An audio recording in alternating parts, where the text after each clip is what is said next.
అది చూసే కదా నీ భయం ఇవాళ. అదేమంటే దీనికి భూతం అని పేరు పెట్టాడు జగన్మోహన్ రెడ్డి గారికి, నెగిటివ్ స్టోరీ అలటం కోసం. అదేమంటాడు, భూతం, భూతాన్ని మళ్ళా రానివని చెప్పాం, భూతాన్ని తొక్కేస్తాం. భయం, భూతాన్ని తొక్కేస్తాడంట. భూత వైద్యుని సంప్రదిస్తే పోయేది. రాజమండ్రిలో ఉన్నాడు కదా భూత వైద్యుడు ఒక ఆయన, ఎవరు భూత వైద్య రంగారావు సుబ్బారావు. ఎందుకు భయపడతావు? ఆ రాజమండ్రి వచ్చి అట్టాక పెద్దపురం దాకా వచ్చావు కదా, ఆ రాజమండ్రిలో ఆ భూత వైద్యుని సంప్రదించి, నీ వల్ల కాదులే, ఆ భూత వైద్యుని సంప్రదించి మంత్రాలు పేర్చుకో, నీకు ధైర్యం వస్తుంది. భయపడి చచ్చిపోతున్నాడు. మళ్ళా తిరిగి జగన్మోహన్ రెడ్డి గారు అధికారంలోకి వస్తాడేమోననేటువంటి భయంతో కంగారు పడిపోతున్నాడు. ఇవాళ అదే కనిపించింది మొత్తం టోటల్గా అనే విషయాన్ని మీకు మీ ద్వారా ప్రజలకు చెప్పాలనే ఉద్దేశంతోనే ఈరోజు ఈ సమావేశాన్ని ఏర్పాటు చేయడం జరిగిందని ఈ సందర్భంగా నేను చెప్పదలుచుకున్నాను. మళ్ళీ అంటాడు అరుంధతి సినిమా గురించి చెప్తున్నాడు నెగిటివ్ స్టోరీలో. అమ్మ డైలాగ్ చెప్పు అన్నాడు. ఒక ఆమె డైలాగ్ చెప్పింది. ఏం చెప్పి దాని నెగిటివ్లో కూడా పాజిటివ్. ఏంటి డైలాగు? వదలబొమ్మాలి, వదలబొమ్మాలి నిన్ను, మళ్ళా వస్తా అని చెప్పింది ఆమె. జగన్మోహన్ రెడ్డి గారు భూతంగా చిత్రీకరించి ఆమె చెబుతుంది మళ్ళా వస్తా అని. అర్థమైపోయింది. ఆయన భూతం అని చెప్పినా ఆయన దృష్టిలో భూతమైనా మళ్ళా భూతం మళ్ళా వస్తుందంట. అంటే జగన్మోహన్ రెడ్డి మళ్ళా వస్తాడు అని ఆ డయాస్ మీద చెప్పేశాడు. ఇది ఉన్నటువంటి పరిస్థితి. అన్ని పచ్చి అబద్దాలు చెప్పేటటువంటి కార్యక్రమం చంద్రబాబు నాయుడు గారు చేస్తున్నారు. నిజంగా దురదృష్టం ఏంటంటే ఒక్కటి కూడా వాస్తవం చెప్పలేదు. నిరుద్యోగ వృత్తి గురించి మాట్లాడలేదు. అదేమంటే స్త్రీనిధి ఆ 1500 రూపాయలు నెలకి ఇచ్చేయని కూడా P4 కప్ప చెప్పాడంట. దాని గురించి చెప్తున్నాడు. అన్నిటికన్నా మించి మీతో ఒక విషయాన్ని ఇక్కడ నేను ప్రస్తావన చేయాలి. అదేంటి పోలవరం గురించి చాలాసేపు చెప్పాడు ఆయన. పోలవరాన్ని మేము సర్వనాశనం చేసేటువంటి మాట చంద్రబాబు నాయుడు గారు నిన్న పెద్దాపురం వేదిక మీదుగా చెప్పాడు. చంద్రబాబు నాయుడుకి అసలు అబద్ధం ఆడటంలో వెనక ముందాడు సిగ్గు శరం కూడా లేదు. పోలవరాన్ని నేను మనవి చేస్తున్నా, రాష్ట్ర ప్రజానీకానికి చెప్తున్నా, మేధావులకు చెప్తున్నా, రాష్ట్ర ప్రజానీకం పోలవరం పూర్తి కావాలి, సముద్రం పాలవుతున్నటువంటి నీరు పొలాల్లోకి ప్రవహించాలి అని ఎదురు చూస్తున్నటువంటి రైతాంగానికి, మేధావులకి నేను ఇవాళ స్పష్టంగా చెప్పదలుచుకున్నాను.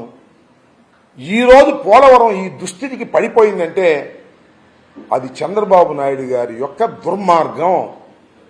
కేవలం చంద్రబాబు నాయుడు గారి యొక్క దుర్మార్గం వల్లనే పోలవరం జాప్యం జరుగుతూ ఉంది.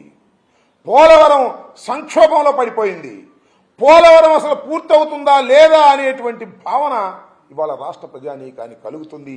ఈ పాపానికి కారణం నారా చంద్రబాబు నాయుడు గారి యొక్క తెలివి తక్కువతనం వల్ల మాత్రమే ఇది జరిగిందనేది నేను చాలా స్పష్టంగా చెప్పదలుచుకున్నాను. కాదు అని చెప్పే వాళ్ళకి నేను సవాలు విసురుతున్నాను. వారితో నేను చర్చించడానికి కూడా సిద్ధంగా ఉన్నాను. వివరంగా కూడా ఎక్స్ప్లెయిన్ చేస్తాను. చర్చకు సిద్ధమైన వారు రావచ్చు. చంద్రబాబు నాయుడు గారు కానీ, ఇరిగేషన్ డిపార్ట్మెంట్కు చెందినటువంటి నిమ్మల రామానాయుడు గారు కానీ, ఎవరైనా సరే వారు చర్చకు పిలిస్తే వచ్చి నిరూపిస్తాను. ఇది వాస్తవం.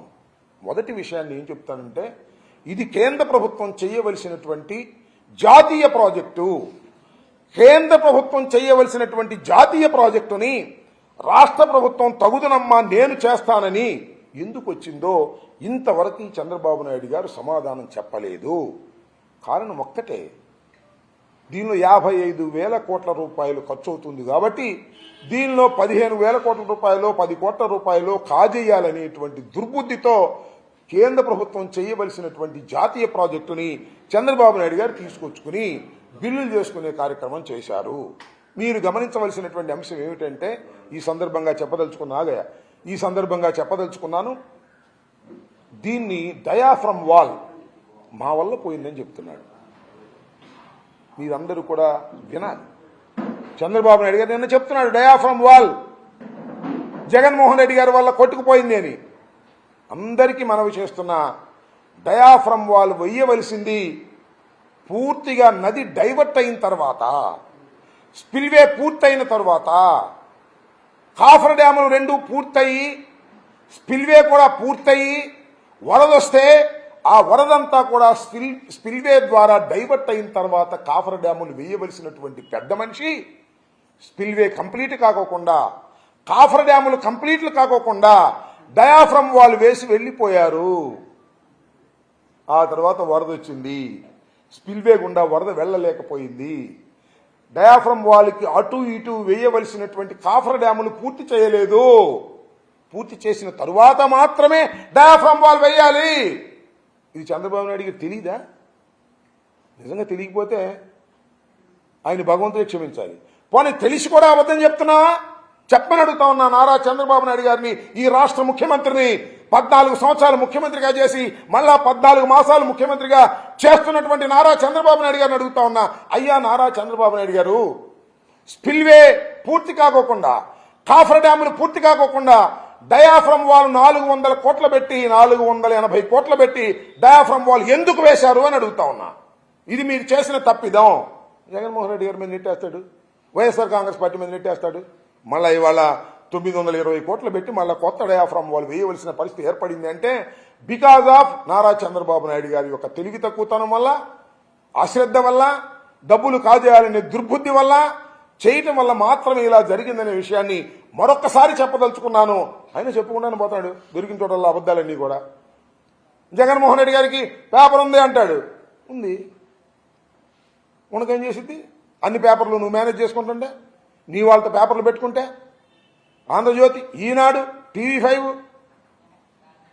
ABN ఎన్ని నీకు పుట్టినవి కదా, సంతానం కదా నీకు? నీ మీడియా సంతానం ఇది. ఎప్పుడు రాతలు రాస్తూనే ఉన్నారు. ఈ రాతలు కాక మళ్ళా దుష్ప్రచారం, మళ్ళా మేము దుష్ప్రచారం చేస్తున్నామంట. మా నోరెంత, మా పత్రిక ఎంత, మా వ్యవహారం ఎంత, నీకున్న నోరెంత, నీకున్న పత్రికలు ఎంత? మేము చెబుతున్నవి వాస్తవాలు కాబట్టి ప్రజల్లోకి వెళ్తున్నాయి.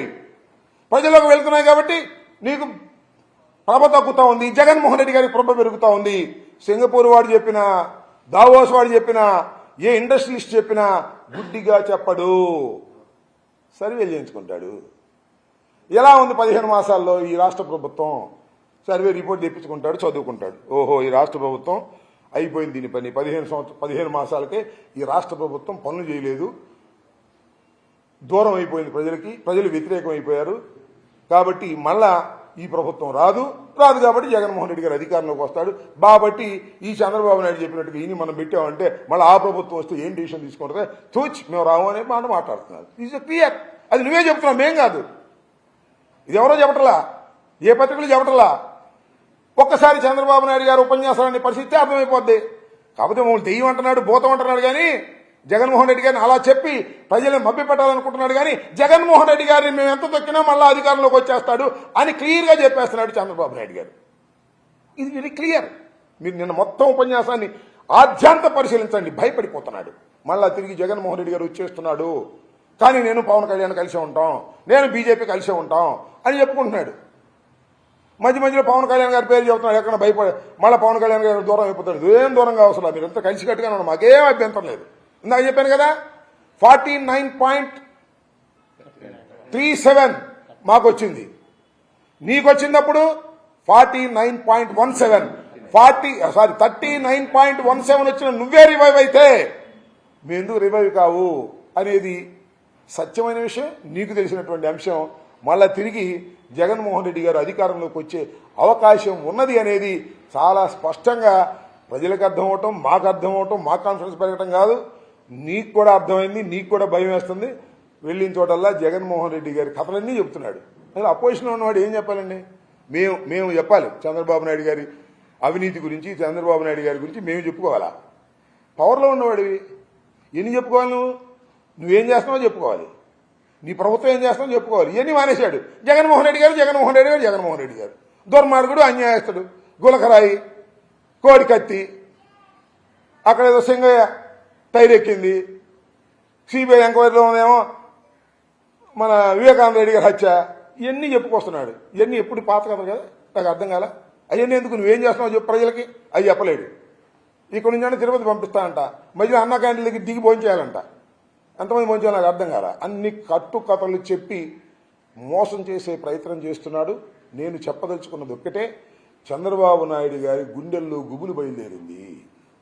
ఎక్కడికి వెళ్ళినా తిరిగి జగన్మోహన్ రెడ్డి గారు ఈ రాష్ట్రంలో ముఖ్యమంత్రి అవడానికి కావలసిన సానుకూల పరిస్థితులు కేవలం 15 మాసాల్లోనే వచ్చేశాయి. ఆ విధంగా మీరు పరిపాలన చేశారు. ఇప్పటికైనా బుద్ధి తెచ్చుకొని జగన్మోహన్ రెడ్డి గారిని దూషించడం కన్నా చక్కని పరిపాలన చేయటం ద్వారా, వాస్తవాలు చేయటం ద్వారా ప్రజలకు దగ్గర అయ్యే పరిస్థితిని ఏర్పాటు చేసుకోమని ఈ సందర్భంగా మీ ద్వారా తెలుగుదేశం పార్టీకి, కూటమి ప్రభుత్వానికి చెప్పదలుచుకున్నాను. ఓకే.